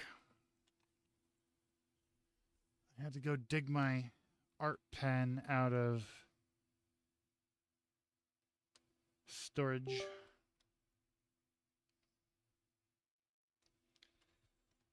So, we will see how this goes. All right. It's a bit slow. So,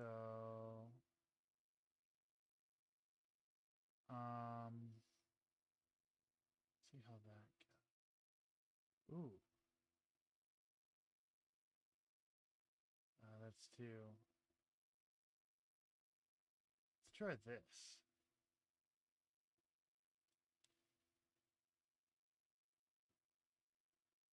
I mean, I horribly messed that up right there. But I think the gist is there.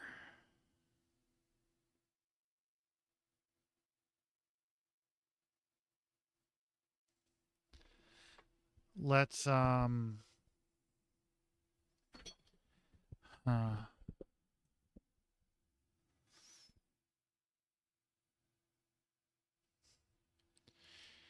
see, my issue is solid colors.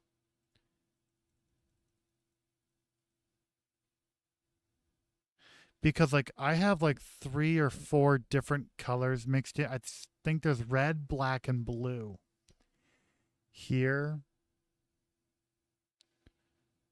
What I could do is I could just do this. Wait, no. Let's go a light gray. Let's go a light gray, see? Something to that effect. Or heck, it could just all be white.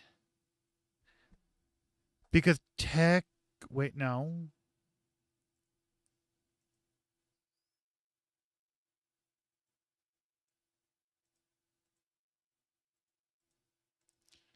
Let's see how that works.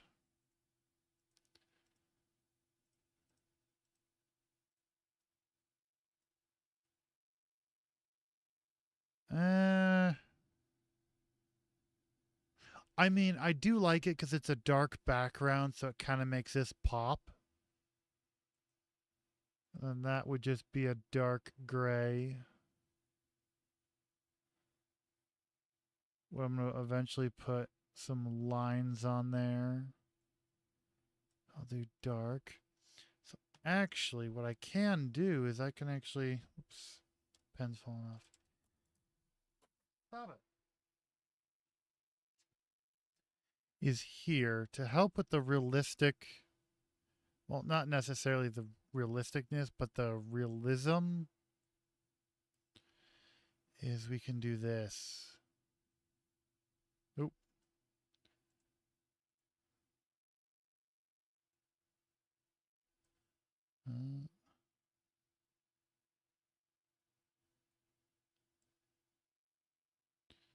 No, I don't think it's gonna work.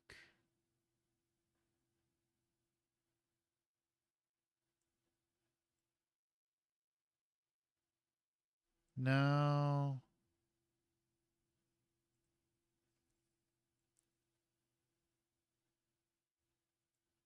What if I just go like that?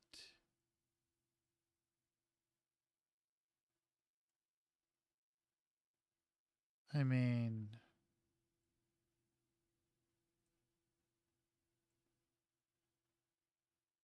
Huh.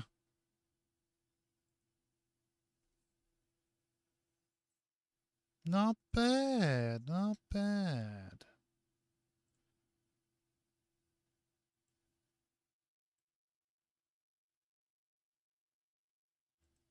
Um...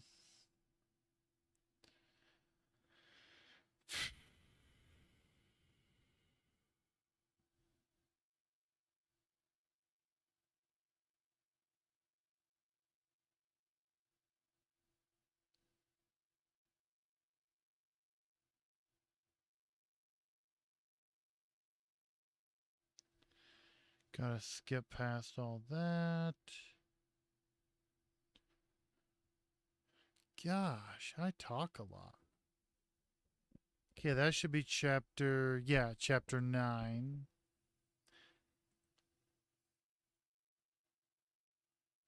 Let's go back up to the new master. No, we're going to go to Rampage of the Armored Beast. All right, we're going to listen to this one. This is a pretty good, in my opinion, a pretty good chapter. Here's Chapter 8. Rampage of the Armored Beast, with grammar, punctuation and flow corrections only. I didn't add any new scenes or details, just polished it so it reads more smoothly and consistently. Book 1, Chapter 8, Rampage of the Armored Beast. And that was the last they saw of Thunder for years to come. For 3 years, Robert and Amaya received only 3 or 4 letters, and that was it. The same went for Thunder's apprentices and his parents. All the letters they tried to send never reached him, for Thunder was always on the road with his new master. Well, I'm fairly sure none of you are too interested in what he did during those 3 years, so we'll skip ahead to the days of the final trials. The trials lasted for a week. One by one, the new apprentices trickled in to take their final tests to become knights of the kingdom. Nobles who did not belong to the Greyhound Kingdom were sworn as, well, let's just say sellsword knights. Masterless knights, I guess. The short version is, they were knights, but not of the kingdom. On the last 3 days of the trial, both Robert and Amaya arrived to take their tests. When they did, they were each handed a letter and a bag. Opening them at the same time, they found letters from Thunder, who wrote that he missed them. He explained that while on the road, he had also worked on weapons, armor, and gear for them, describing in detail how each piece functioned. "How is it that even as a wandering knight on the road, Thunder still finds time to build us weapons and armor of such quality?" said Robert. "Well, Robert, if you read to the end of the letter, you'd see he said these are prototypes, not the finished versions. You can tell by both the cloth and the steel. Not all of it is the same. You can even see the differences in tempering color and other small details," Amaya replied. "All right, let's head to the arena. Right behind you, Robert." Entering into the arena, His Majesty the Crown Prince and Lady Amaya here to take the noble knight's test. "Let us begin," announced the herald. "Everyone hold it right there, or the king loses his neck," shouted a voice. An assassin appeared, knife to the king's throat. "Now we have a bone to pick with the prince and the lady. None of you 47 knights or guards move an inch. We're here to run a little test of our own. You might even call it a trial by combat. So shall we begin? You, down there in the arena, kill the prince and the lady. And what if we survive, assassin?" Robert shouted. "If we kill your man, will you release my father and leave this land forever?" "Why, of course, prince. It's in the name, trial by combat. You win, you live. I win, everybody dies. Got that, prince? Or should I say Robert?" The assassin smirked. "Oh, the look on the knights' faces when I say Robert instead of prince. Priceless. Amaya, I hope you have a plan. We only have training weapons, blunt steel. They won't kill a thing unless we beat it to death," Robert muttered. "Robert, you already know my answer. So, shall we go and beat something to death? And you also know they're not going to let us leave alive," Amaya replied. The assassin leapt into the arena, poison daggers flashing as he taunted them. But Robert, now 20, and Amaya, 19, were no longer the reckless children they had once been. They had control over their tempers and their skills. Robert stood firm, his massive shield and heavy armor forming a wall for Amaya. From behind him, Amaya loosed arrows whenever there was an opening, her daggers ready at her side. The assassin lunged, swift and deadly. Robert's shield absorbed the first strike, the force jarring his arm. Amaya's arrow shot true, keeping the attacker at bay.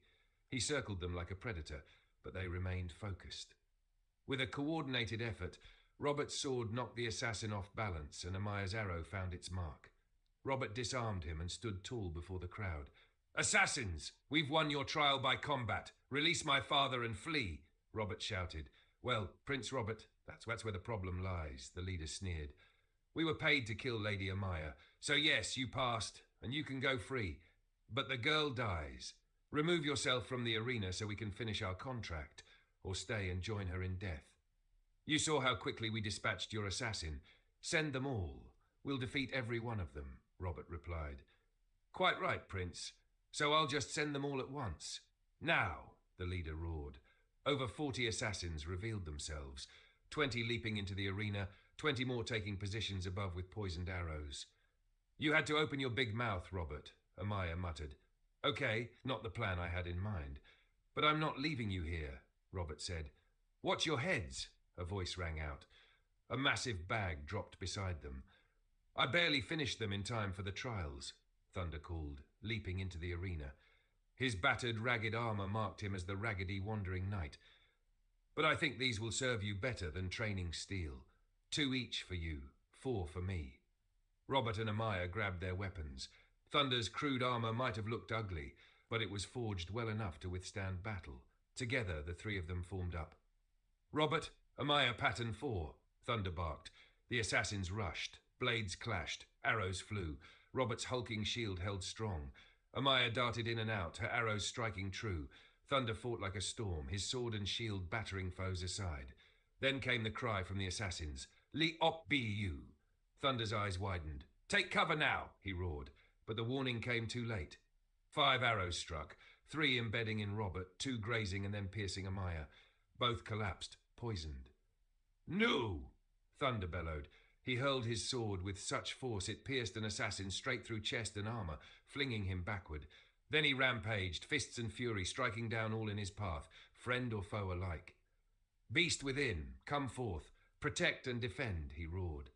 The sound shook the arena. All thought the great fallen one himself had returned. But no, it was only thunder, broken by rage. "The king is safe! All knights, guards, kill the assassins!" shouted Sir Brantog, who had just saved the king. The 47 knights surged into the arena, pulling Robert and Amaya to safety. Many assassins fled, but Thunder in his fury hunted them down without mercy. "Bring the king's doctor!" "No need," said Brantog, handing over 3 vials for Robert and 1 for Amaya. "Thunder and I have been hunting this group for years. This is the antidote. Apply the ointment as well. It will draw the poison near the surface." 3 days later, Amaya drifted in and out of consciousness. She swore she saw Thunder sitting at her side, watching over her and Robert. But each time she woke, he was gone. Only the 48th night remained. She asked his name. "Sir Brantog," he replied simply. Robert awoke days later, asking the same questions. He received the same answers. Their wounds healed, leaving only scars. Amaya bore a deep gash on her right cheek and ear. Robert tried to comfort her, but she insisted it marked her strength, proof she had fought beside the Crown Prince and earned respect. 6 days passed. Still Thunder did not appear. Brantog gave no answers. On the 7th day, the knights swore their oaths, some to the Greyhound Kingdom, others to distant lords. The assassins' losses were heavy. All but 5 were killed. 4 escaped. 1 was captured, but died in captivity. None knew the true reason for the attack, save the king, the 48 knights, and the one who had hired the assassins. As for Thunder, his absence was not from guilt or despair. Of the 3 assassins who escaped, 1 never made it far. Thunder caught him outside the castle and extracted the truth. 4 high-born nobles had orchestrated the attempt. That very night, those nobles vanished without a trace. Would you like me to format the dialogue throughout the book, each speaker on a new line, like in a published novel, or keep the current blocky? Perfect. Thanks for clarifying. Here's Book 1, Chapter 9, The New Lord Regent, with grammar, punctuation, and very light story flow adjustments only. I kept your tone and structure intact, without adding new material. Book 1, Chapter 9, The New Lord Regent. Your Majesty, doesn't this prove that the boy is not eligible to become a sworn knight? For the Elder Lord's sake, he lost control and acted like a wild beast. All in the arena and the spectator seats saw him lose control. We cannot give him the title nor the rank of knight, stated the 12th knight. Several others, the 18th, 30th, 29th, 46th, 47th, and 5 more, agreed. Pardon my interruption, Your Majesty, but I would like to offer my perspective, said Sir Brantog. What? Who are you? Demanded the 3rd knight. Sit down, all of you. He is once again the 48th knight of the Greyhound Knights, said the knight commander. Your Majesty, may I ask your permission to reveal both my true identity and my perspective on young Thunder? Asked Brantog. Feel free, my brother. It is not my secret to keep, said the Crown King, High Lord of House Greyhound. Everyone in the chamber, except for the king and the knight commander, shot up from their seats, demanding to know what the king meant. Sit down, you fools. Everything does not need to be blown out of proportion, Brantog said. My true identity is the firstborn of House Greyhound. My name is Brantog Greyhound, of the Greyhound line. As he spoke, he removed his helmet, revealing his almost silver-grey hair, proof that he was indeed full-blood Greyhound and the former Crown Prince, the elder brother to the current king of the Greyhound Kingdom. And now my perspective. I spent the past 3 years travelling with young Thunder. Within the first week, he figured out my identity. You may wonder if Robert told him. Not even my young nephew knows. Thunder deduced it from mannerisms and other details I would rather not disclose. As for him losing control in the arena and going berserk, you truly do not know how much he treasures his friends. He cares nothing for his self-image. He chose to act berserk to draw the attention of the assassins away from the king, Robert, and Amaya. If not for that, I would not have been able to save my young brother from the leader of the assassins. We would no longer have a crown prince or Lady Amaya with us today. So where you see a simple village boy trying to rise above his station, I see a devoted knight to his future king and lady. And I say this with all seriousness. If we do not claim him as a Greyhound knight, we will lose one of the best duelists and blacksmiths in the kingdom to another.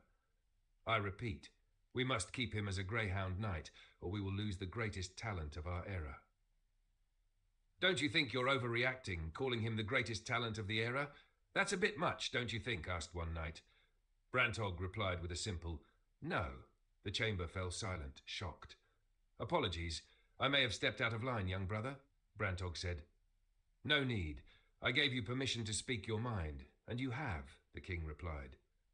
As the king spoke, a knock came at the chamber door. A messenger entered, bearing a seal unknown to all but one. Brantog leaned down to his young brother's ear and whispered something. The king broke the seal, read the letter, and tossed it into the fire. Your Majesty, what was the letter? Inquired several knights. Nothing of consequence. Anyway, I have made up my mind. My brother, I must apologize, but I cannot give young Thunder the station of Greyhound Knight. Both the nobles and the 47 knights have declared against it, and at times one must listen to the will of the people. No need to apologize to me, young brother. Like the 47 knights, I spoke my mind, gave my opinion, and was outvoted. For the time being, I shall keep him as my student, and perhaps one day. Brantog trailed off and excused himself. Forgive me, I must attend to something. He left the chamber and was not seen again until the knighting ceremony. Announcing the entrance of the Crown Prince, his lordship Robert Greyhound, and her ladyship Amaya. The announcer continued down the list of knights, nobles, and foreign dignitaries entering the hall for the knighting ceremony. Robert and Amaya had chosen to be among the last, so they might be knighted alongside Thunder. But like the past month, neither had seen nor heard from him. At last, as Robert and Amaya were knighted as members of the Greyhound Kingdom, the doors opened once more. And now entering, Lord Bearclaw of House Bearclaw, and his Lord Ironpine, guardian of the forest. The two walked toward the throne, bowed their heads, and greeted the king. Immediately the king stood and bowed in return. The chamber erupted in protest. The king should not bow to mere visitors, shouted the nobles and knights. Silence, fools, the king thundered. I bow because honour demands it, and if you were wise you would do the same. We are in the presence of Lord Bearclaw and Lord Ironpine. No need, High Lord Greyhound, Lord Bearclaw replied. It has been too long. There is no need for such formality. I presume you received the letter yesterday? Yes, my old friend. I did receive Lord Ironpine's letter. Then the king called out, Apprentice Night Thunder, step forward. Everyone turned. Robert and Amaya most of all. What they saw shocked them. In the far corner, kneeling in a deep bow, was Thunder. He had never shown such respect to the High Lord Greyhound, but here he was on his knees before Bearclaw and Ironpine. Sora, demanded Lord Ironpine. Thunder obeyed immediately, rising and walking to Lord Bearclaw. Bearclaw commanded him to kneel. Thunder unsheathed his sword and offered it. I, second born of the Bearclaw line, hereby knight you as Thunder Bearclaw, Knight of House Bearclaw, and new Lord Regent of House Bearclaw. The nobles erupted in outrage. He has neither the rank nor authority to appoint a Lord Regent. Only the head of House Bearclaw can do so. Brantog spoke. I warned you all. We needed to claim him while we had the chance. Now, one of the 8 houses has claimed him for their own. Ironic, isn't it? Silence, the king ordered. He gestured to Bearclaw. Explain. As you said, only the High Lord of House Bearclaw can make such a claim. Did you never wonder what happened to the Bearclaws? 19 years without a trace. Did none of you nobles ever ask? While you feasted and wore silks, my house vanished. I am one of the last survivors. I am a true-born son, the new High Lord of House Bearclaw, and you may ask what could wipe out the strongest family. Only one, the fallen one. One of the 8 fallen, now the creator and inventor of evil itself. I witnessed it myself. My older brother, our friends, even her ladyship, who had given birth not 6 months earlier, all fought the fallen one so their child could live. They are all dead. That leaves me the birthright and position of High Lord. So do not speak to me of rank, title, or position. I outrank every person here, save 2. His Lordship Ironpine, guardian of the forest, and the true-born son of Bearclaw. And now I say this with clarity. Lord Regent Thunder Bearclaw will reforge House Bearclaw in preparation for the true-born son's return. With this, I relinquish my title, honour and birthright to you High Lord Regent Thunder Bearclaw. Lord Bearclaw knelt before Thunder. A note. A Lord Regent is a person appointed to govern temporarily in place of a ruler who is absent, incapacitated, or too young to rule. The title carries significant authority and responsibility, often near equal to a monarch's until the rightful ruler can take over. My Lord Bearclaw, we must go. The time is drawing near, said Iron Pine. Yes, as you say, Guardian. The former Lord Bearclaw and Lord Iron Pine stood and left the chamber, bound for the lands of Bearclaw. When the time is right, my lord, come to the land. I will show you what must be done, said Iron Pine, Guardian of the Forest. That closes Chapter 9 cleanly, with grammar, punctuation fixed and flow tightened, while preserving your original style. Do you want me to continue polishing Chapter 10 in the same way, once you paste it in?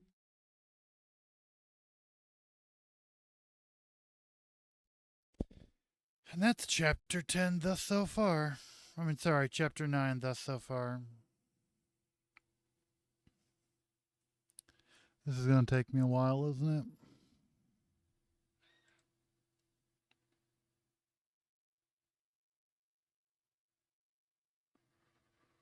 I've been doing this for 2 hours, so let's turn that back on, because apparently it's just being a big baby.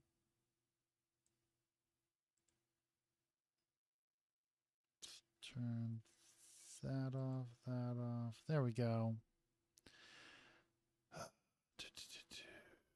And of course, I never pressed play on the recording. Of course. Huh.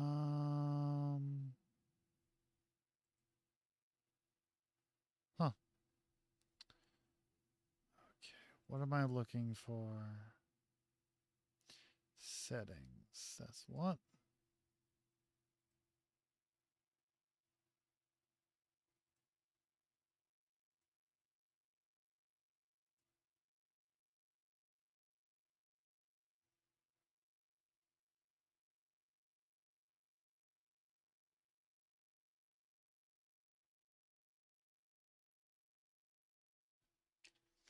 Good Lord. I have made mistakes.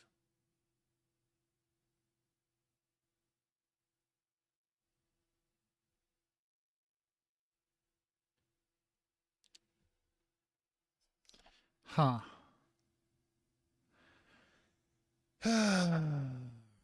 Games I should not be playing right now.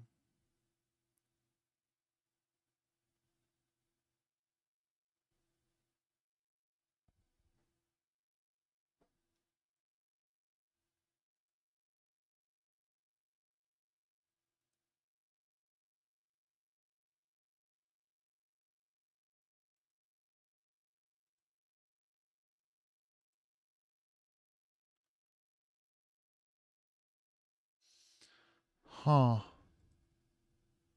So I got several games that I want to play, but I can't really play because I'm not in the mood to record.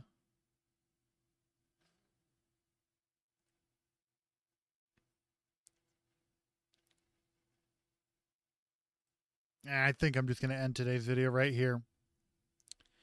All right. Well, thank you guys for watching. God is awesome. Have a wonderful day, and I shall see you all at a later date. Goodbye.